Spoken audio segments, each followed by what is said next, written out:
And I had to like go through this process for myself. I realized that what got me to the point of building a six-figure business was actually doing the dirty work of jumping on the phones and reaching out, calling people who didn't know who I was, why I was calling, but I just did that in volume.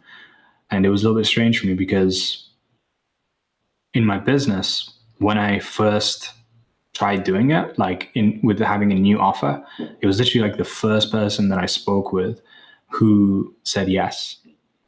But what people don't necessarily see is that it took me about 4 or 5 years of every single day working on my communication, working on like my sales skills and abilities.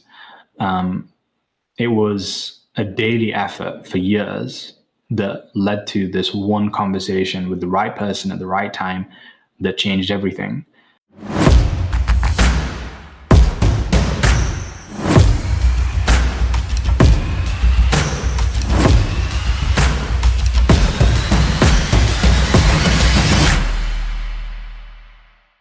All right, welcome back to Mo's Flow, the show where souls grow and hearts glow.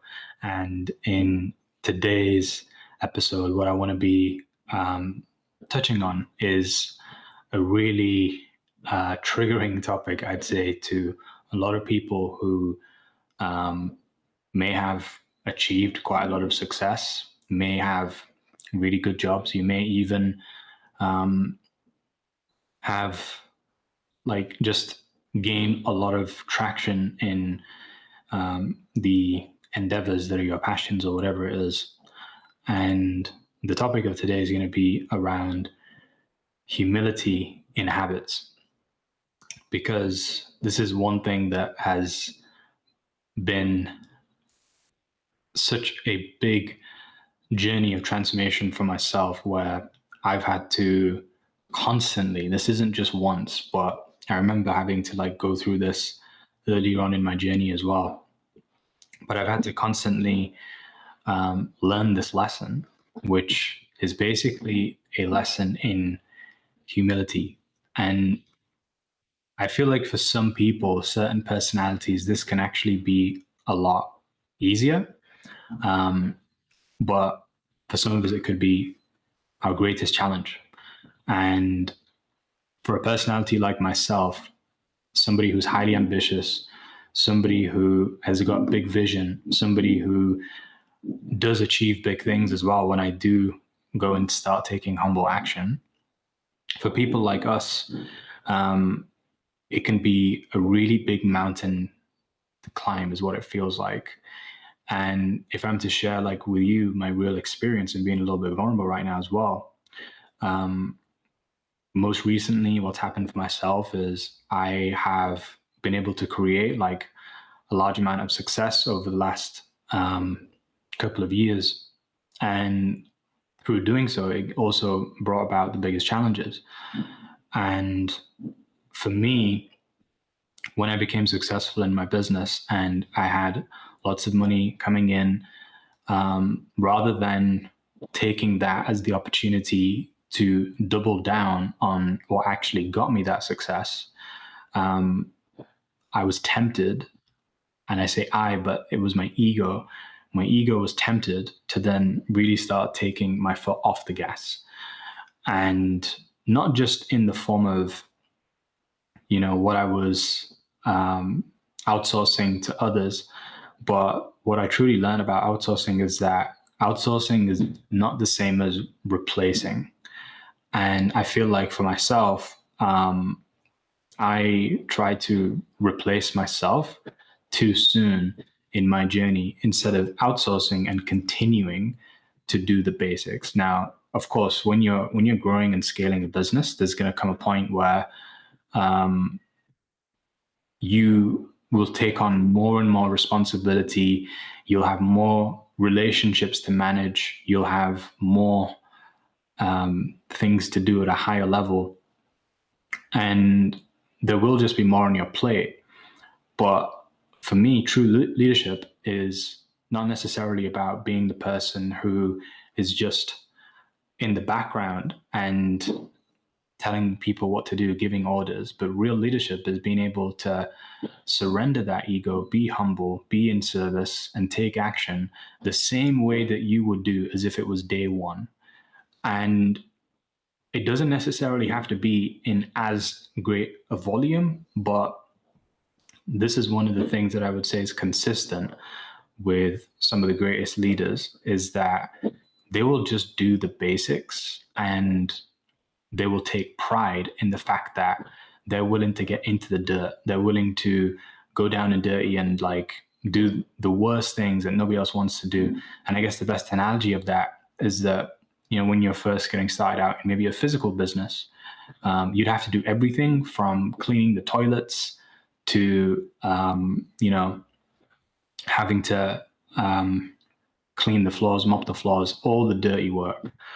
And so when people really start to grow, like they think to themselves as fast as possible, like as soon as I've got somebody who can do that dirty work, like, because there's always going to be some, I'm going to pass it over.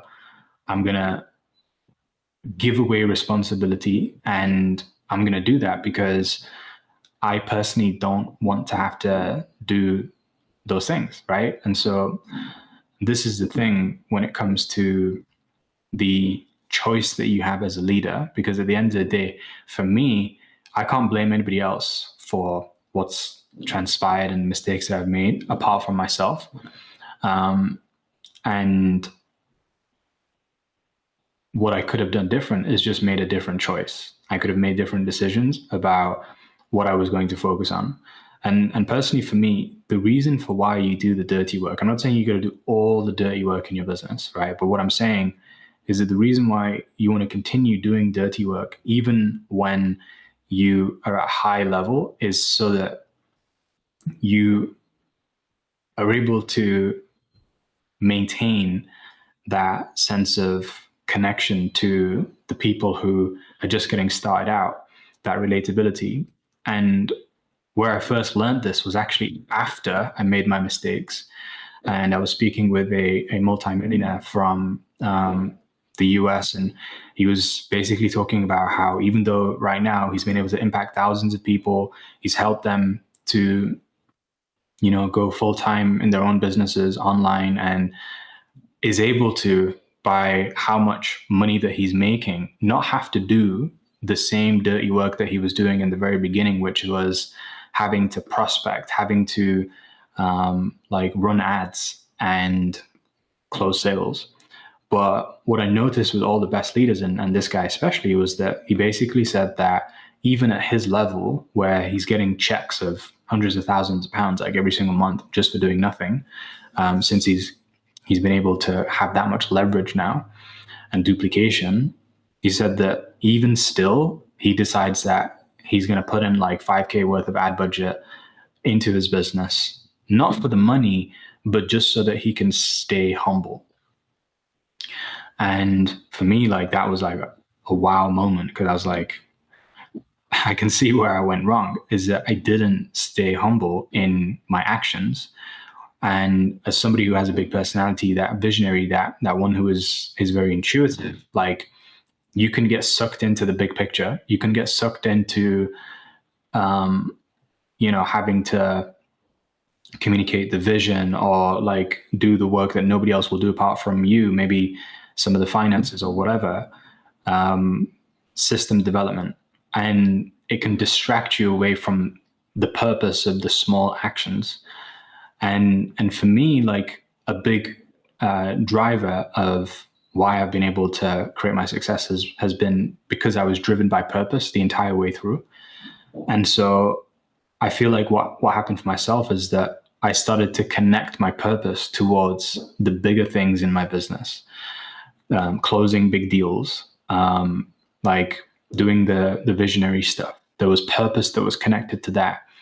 But what I hadn't done the work of doing was changing my perspective so that I could see the purpose in the small things.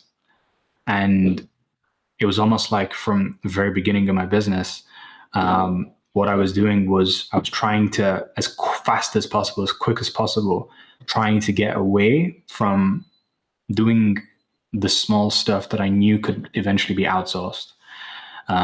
Because I feel like deep down, I still sold this idea and dream of one day you can be sat on the beach making passive income and you'll just be chilling type of thing. But I feel like now it's made me realize that even when I get to that stage and I'm making hundreds of £1,000s every single month and everything like that, I still have a choice as to what type of leader I want to be. I can either choose to be the type of leader who is most likely going to have an ego, like an ego inflated way of coming across, or I can become the type of leader who is protected by my small habits that nobody wants to do, the daily things. So yeah, this has been like a really big wake up call for me in recognizing and realizing that it's just so important to make sure that you are willing to maintain and sustain the things that got you to where you are right now. And I was having a conversation with somebody else, I think it was Yasmin, earlier on this week, where we were talking about how the results that she has right now and the results that anybody has right now, especially in entrepreneurship, like these results are not going to be the results based off of just what you've done today, just what you've put in right now. But it's always a lagging reflection of the results, also the work that you've put in from previous. And so I guess there's two things that you can derive from this. Number one is that if you're in the trenches right now and you're doing the dirty work and you're not seeing anything coming from it whatsoever, and you feel like quitting and you feel like giving up, like this is not the time to stop. This is not the time to call it quits. This is the time to continue with faith. And in Islam, we call it tawakkul, right? To continue with faith and to have trust that the work that you're putting in currently is going to pay dividends at some point in the future. Now, of course, there's some type of work that is just not actually going to pay dividends because of the way that it's being done, or the fact that it's not even the skill that will move the needle forwards. But if you can actually determine what are the fundamental things that move the needle forwards for you, and how you can work that out is take a look at what actually got you your result that helped you reach the level of which you felt like you could become complacent. And it might be that what got you your result was reaching out to people. It might be that what got you your result was making content. And I had to go through this process for myself. I realized that what got me to the point of building a 6-figure business was actually doing the dirty work of jumping on the phones and reaching out, calling people who didn't know who I was, why I was calling, but I just did that in volume. And it was a little bit strange for me because in my business, when I first tried doing it, with having a new offer, it was literally the first person that I spoke with who said yes. But what people don't necessarily see is that it took me about 4 or 5 years of every single day working on my communication, working on my sales skills and abilities. It was a daily effort for years that led to this one conversation with the right person at the right time that changed everything. And this is the type of faith that you want to develop as well, where all it requires is one person. Before that, my income from my business was practically nothing. And so it's just one person, one connection, one thing that can potentially skyrocket the success that you are working towards. And so you don't necessarily have to wait for hundreds of things that unfold for everything to change. It could just be one connection. And funnily enough, like sometimes what happens is through you doing that work and that process and just showing up with that faith, you don't actually get the connection from the place that you thought you would. It actually comes from somewhere else. It's just that because you've done your work, God now is like, yeah, you know what? Let me play as well, but let me surprise him. Let me actually put somebody in this place where I wouldn't even expect it, and let's just give him a gift because he's actually being disciplined, and he's taking responsibility, and he's doing it for a higher purpose. So that's where God can come in and things can blow up really. So yeah, what I'm saying is, going back to how can you actually determine what are the fundamentals for you? Well, number one, it's by looking at what current results you have and then reverse engineering and seeing what actually led up to that. For me, it was just jumping on the phones. I could have got more by doing some other things. I could have got more by putting out more content, by building more personal brand. I know that could have helped. I could have got more by making more ads, making more creatives. I know that could have helped. So there's what actually got you the result, and there's what could have got you more. But then if maybe you don't even have results right now, and you're thinking, well, all of this would be nice to understand, but I personally am just getting started out in this new endeavor. I don't know what to do. Then the best thing that you can truly do is you can look at what did people do who have the results that you want, and simply ask for the numbers rather than asking for, what books they read or what insights that they had. Just literally look at like what was the hardcore inputs, because if you get the hardcore inputs, then at least you've got something that you can feel certain about as to how you can replicate that. Now, one thing that I would say as a caveat as well is that sometimes you can replicate another person's inputs, but you may not necessarily get the exact same results because there's other factors that can potentially come into play. That it might be that you're asking a person, okay, I made an investment and I put in this amount. So how much will I get if I'm going to put in this investment and see returns? Well, it might be that if you go and ask somebody who put in an investment into Bitcoin like a year ago, when Bitcoin was going to give you the highest amount of returns from where it was, because of the timing as to when you're putting in, like you may not necessarily get the same result. And it doesn't just work like that with money, but it also works like that with time. Some people just get in at the right time, and that can have a big impact.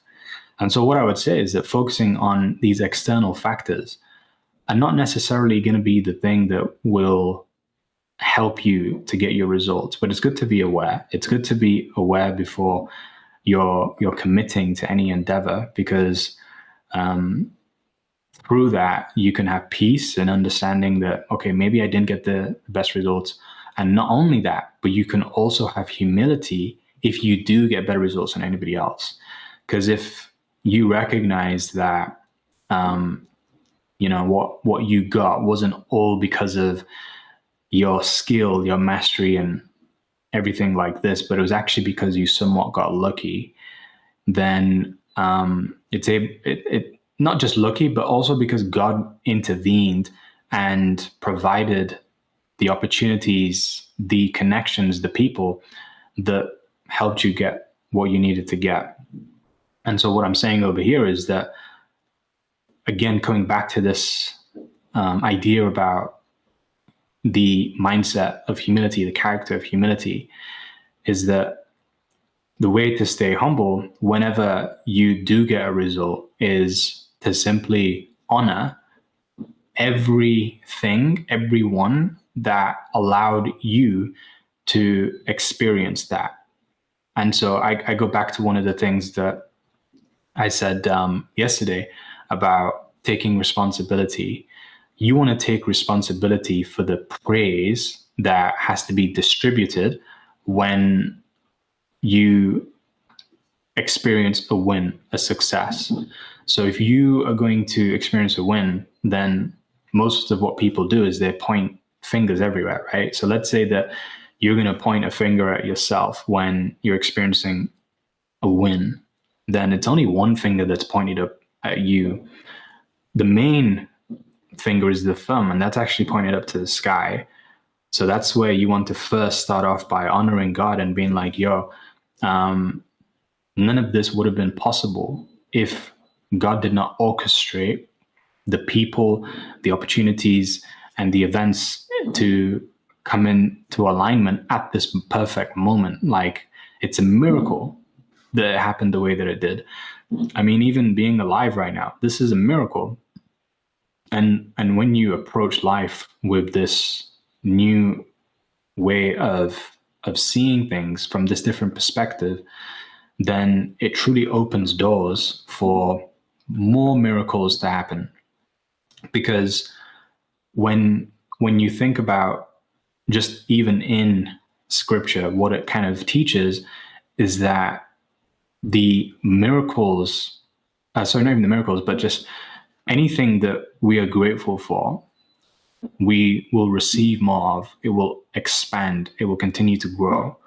So the more that you're grateful, the more that you're given. And I'd say it's the exact same thing for miracles. The more that you honor the miracle and you see it as that, the more that miracles will start to appear in your life. And it requires this childlike attitude towards life, of which most people, they lose that over time. They become cynical. They become, hyper pragmatic and overly skeptical when they are not truly looking to find evidence for both sides, but they're actually looking to make it out as if nothing is possible that they truly want to achieve.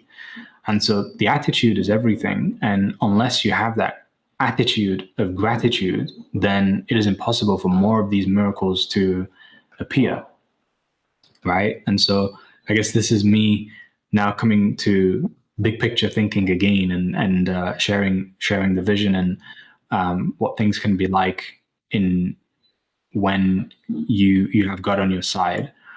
Because there's actually two extremes here. You can be hyper focused on being trusting and overly trusting as to what God's going to do.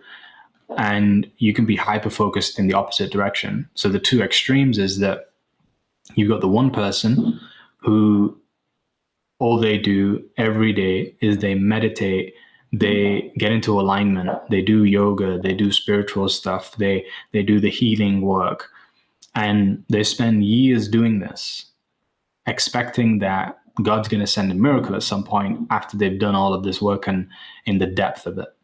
But then you've got the other type of person who, on the other extreme, they don't even believe in God. They don't believe that anything is created outside of what they physically influence.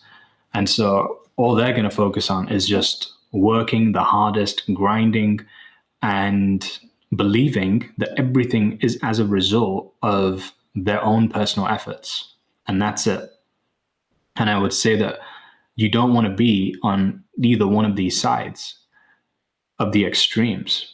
You want to come into the middle space where you believe that miracles exist and can appear for you right now, and God can help you in that way. But on the other side, you also believe that God is not going to do anything for you until you actually start working and working hard, right?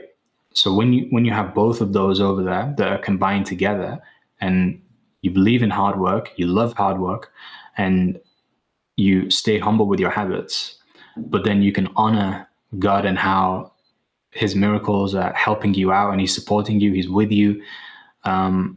This is the sweet spot, because then you're never going to do what I fell into the trap of, which was leaning too much towards this side, right? And you're going to stay in a way where it's bang on in the middle. And so what I would say is that if you do feel as though you're on an extreme right now, then the best thing that you can do is aim for the other extreme. Because chances are, like, if you aim for the other extreme whilst you're here, you aim for all the way over there, you're probably not going to get there. You're going to land somewhere in the middle. And you won't most likely forget about all these other things that were on this side, but you're going to get somewhere in the middle. And I look back at all of the successes that I personally had in my entrepreneurial journey, building my communities and businesses that I've built, and they failed and built, and some succeeded. In every single one, what happened for me is I usually started off on this side where I had so much faith, I believed in the miracles, and I was thinking law of attraction, meditate, all this stuff, trying to cheat the system, essentially. But what ended up happening was I quickly realized that just doing that doesn't get you anything, because God only works when you do. And then I shot for the other side of the extreme. I would do it for like a period of 30 days, 60 days. And then after that, I would be like, I can't sustain this anymore for some reason, or I don't want to sustain this. I don't think it was I can't, but it was more like I didn't have what's called a must. Okay, so I'd say another way to look at these two extremes is that you've also got on a one mindset, which is where people say that they can't do anything. It's a defeatist mindset, fatalist mindset, where you believe that you have no control over your own outcomes. You don't have influence over you being able to get a result. Everything is luck, and you're not a lucky person. You have this defeatist mindset. So that's like on the one side. And then on the other side, you've got the other extreme where you don't necessarily have an I can't mindset, but you believe that you can get the goals. You just don't believe that you must get the goals. You don't believe that you must put in the work, that you must put in the action. So for myself, as what I'm sharing right now, is that I really believed in myself wholeheartedly. And no one could tell me that I wasn't going to achieve my success eventually at some point and experience having my vision that I was shown in my heart and experiencing that in my hands. Because I could see it so clearly within, then I knew at some point I was going to hold this in my hands.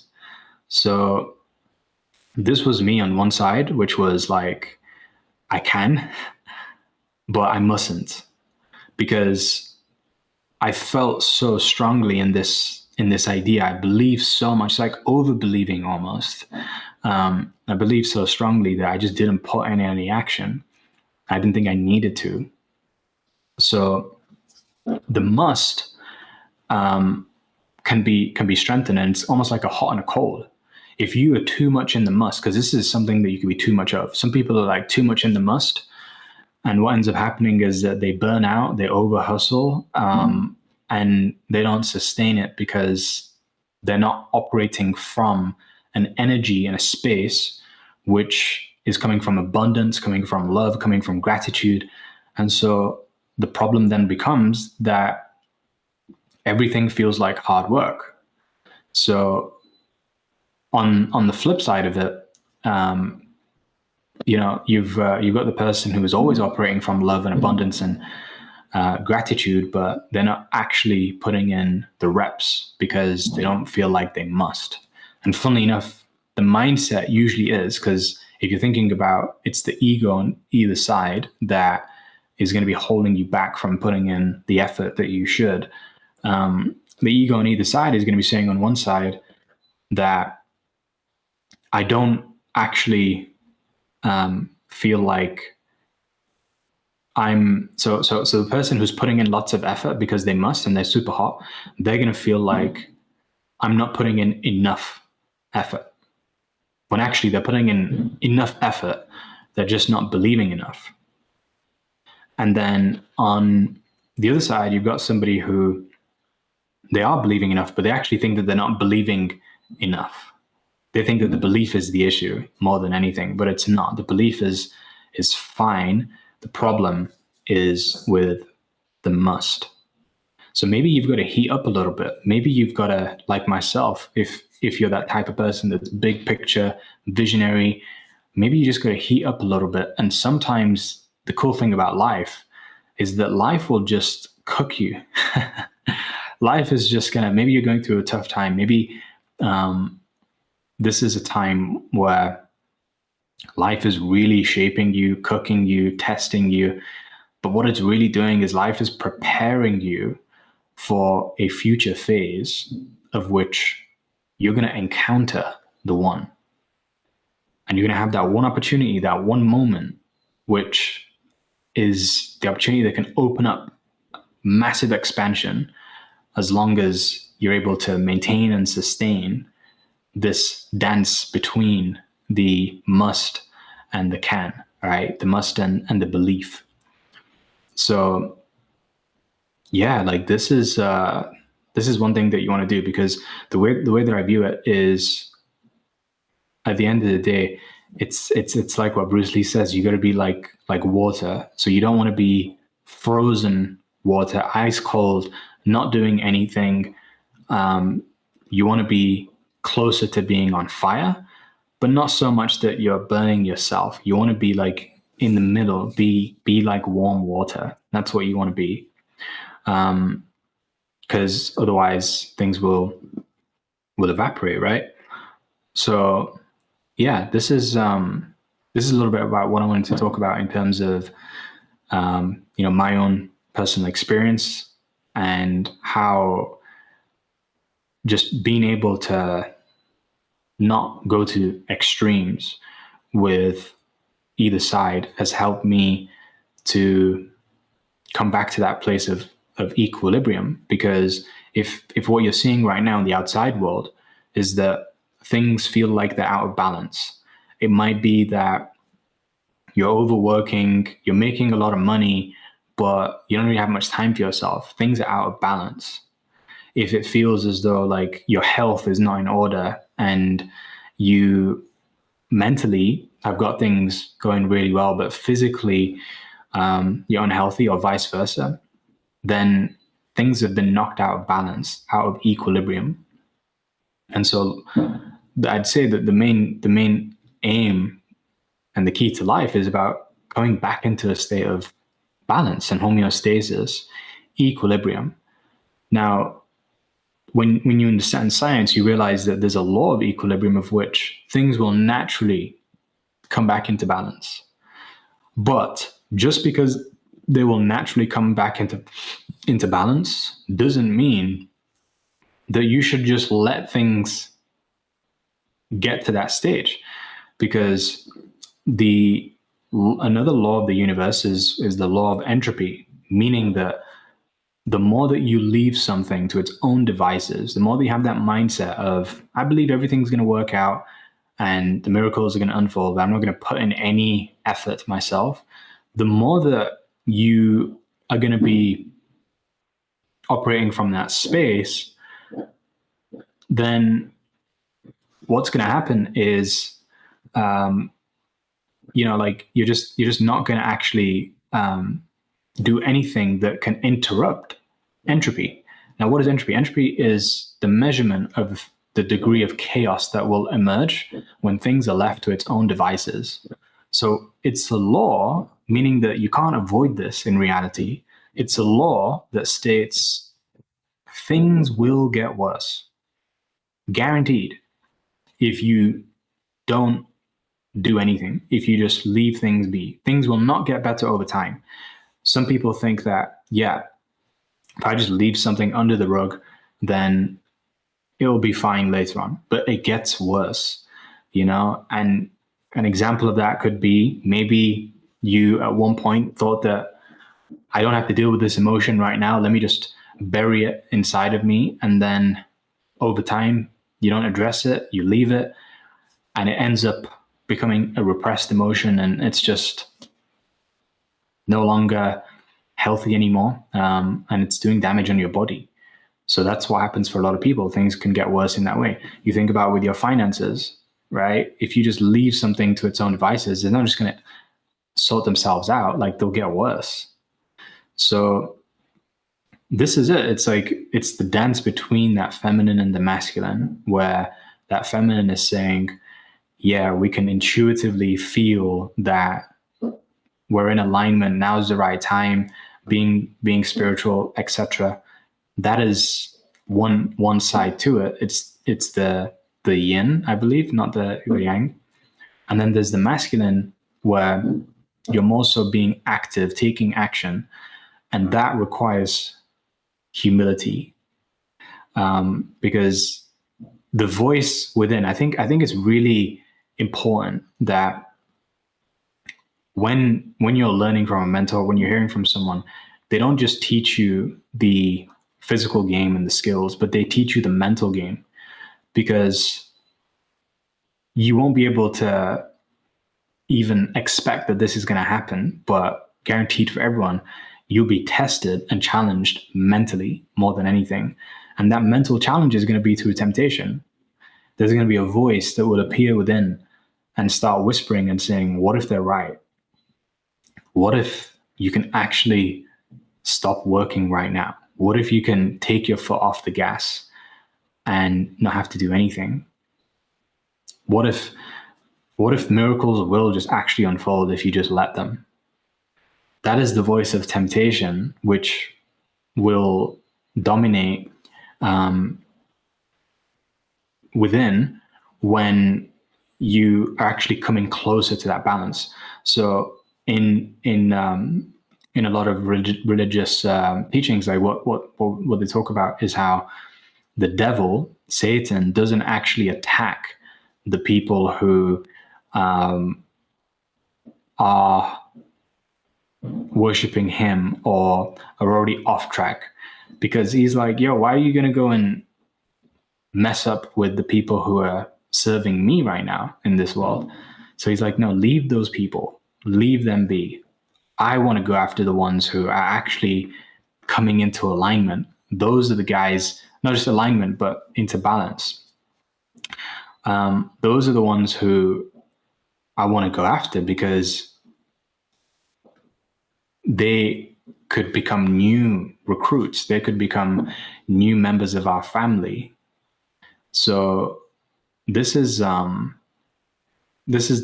thing that is not just psychological, but it's spiritual. Like it's something of which has been known through time. So the more that you level up, the more that you're going to get tested, and not only that, but you will start getting tested by stronger forces.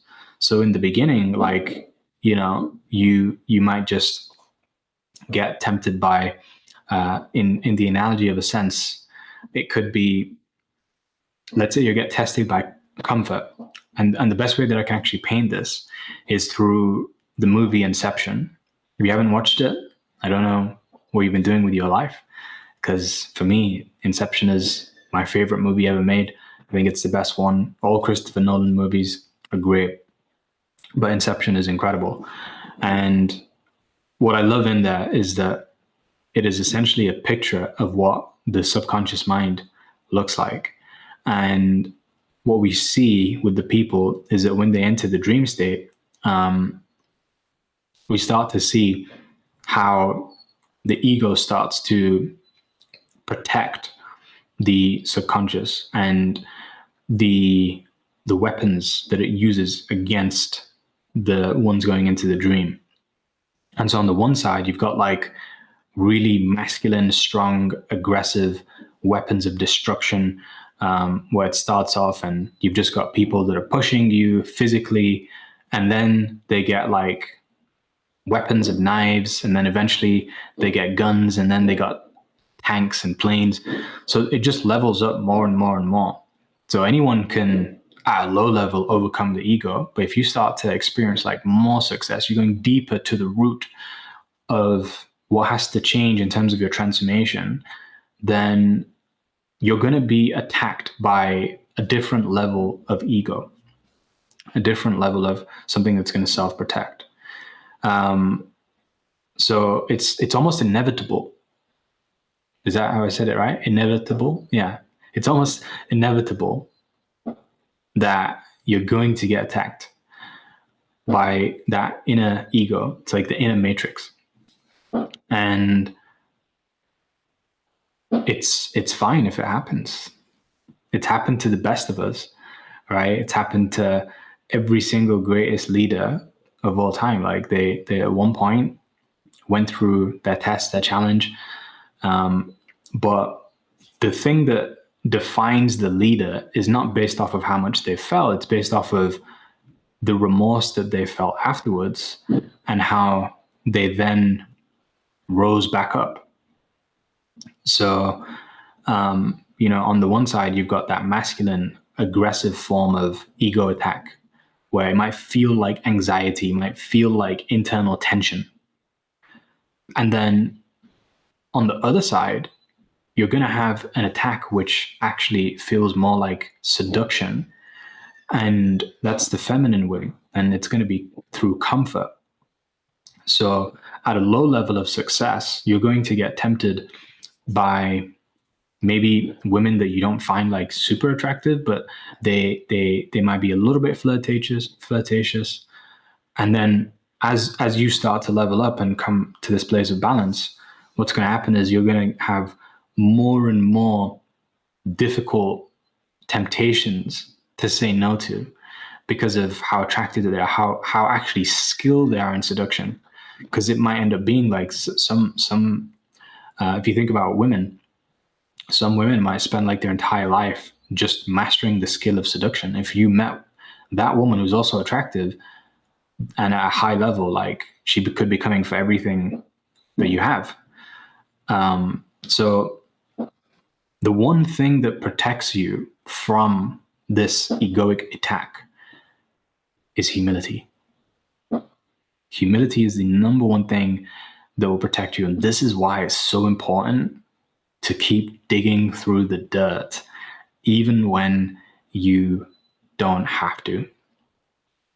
Just do it because it's actually for protecting yourself and protecting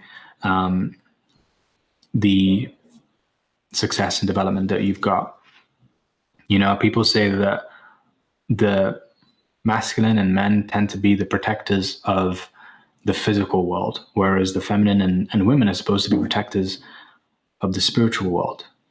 So this is why, if you do have a partner that you're running with, an accountability partner, or even like a romantic partner, as long as they know that you're on side, like chances are they're going to protect you from a lot of those egoic threats. And that's why, like, even for myself, like when I was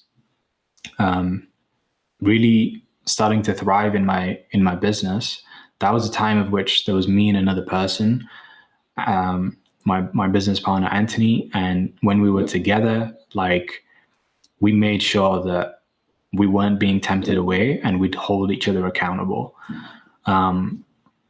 So yeah, the power of accountability is really, really strong to make sure that none of you is inflating that ego and bringing each other down, because you know where you came from as well. And if you're rising together, then there'll never be this dynamic where the person can't say anything to you. And I think that was one of the toughest things for me as well, is that I didn't actually feel like what I was doing was wrong because people weren't speaking up to me because they didn't feel like they could. It tends to be that if somebody is in a position in a hierarchy and they're in a higher position than you, they'll probably feel brave enough to say something. So it's a lot more difficult when you're having to say it to your boss, because there's potential repercussions there. There's a power dynamic. And I feel like this is one of the fundamental flaws of rigid hierarchy that exists in wider society. And really, what is a lot more efficient and what actually works, in my belief, is not necessarily rigid hierarchy, but it is dynamic authority, where it's not like this person is higher than me, etc. But everybody is on a flat surface, and you can say anything to anyone to help, to provide value, because everybody recognizes that each one of us has unique value that we can share with each other. And as long as there is a setup like that, then the leadership structure will allow for everybody in the culture to have real humility rather than ego rising from the ashes.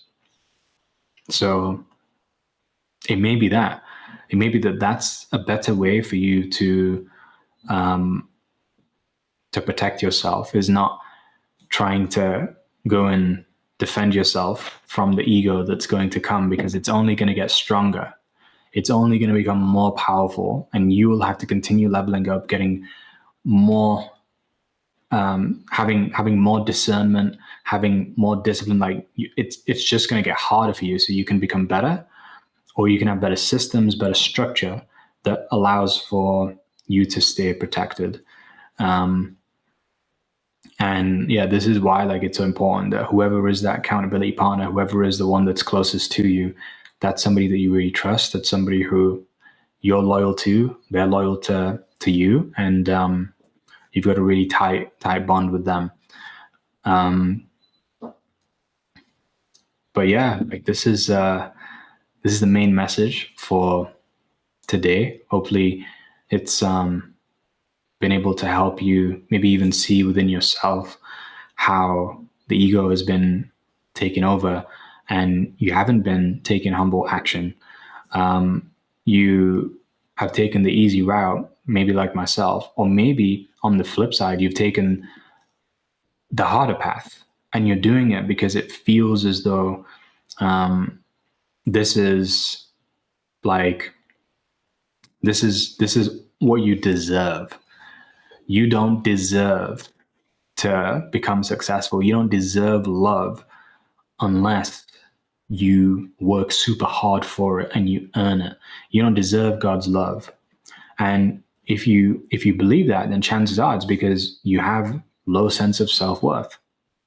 So what has to change is the way that you see identity. You can't just see identity based off of what man tells you you are, but you have to see identity based off of what God says you are. And when you have that shift, then you're no longer going to feel as though you're not worthy of God's love. You'll no longer feel as though you only receive conditional love from him. You'll feel like you got unconditional love. So there's these two extremes, and neither one of them is better than the other. And so what I'd recommend for you right now is that the best thing you can do for yourself is just literally do a little bit of an inventory check, self-accountability. If you don't have an accountability partner, if you do have an accountability partner, do it with them. Get them to assess where they believe that you are. And the best thing to do is just look at on this scale, like where would you put yourself right now? Are you on the one extreme? Are you on the other side, or are you closer to the middle? And unless you're experiencing like every possible thing that you could want in your life and you're happy 100%, then chances are like you're not bang on in the middle, like you're somewhere on either one of these extremes. So once you start to see, you have a mirror put up for yourself and you see like, oh, damn, I'm like way over on this side of the spectrum, you know what to overshoot for, and you can put in the necessary action steps in order to get closer to the middle.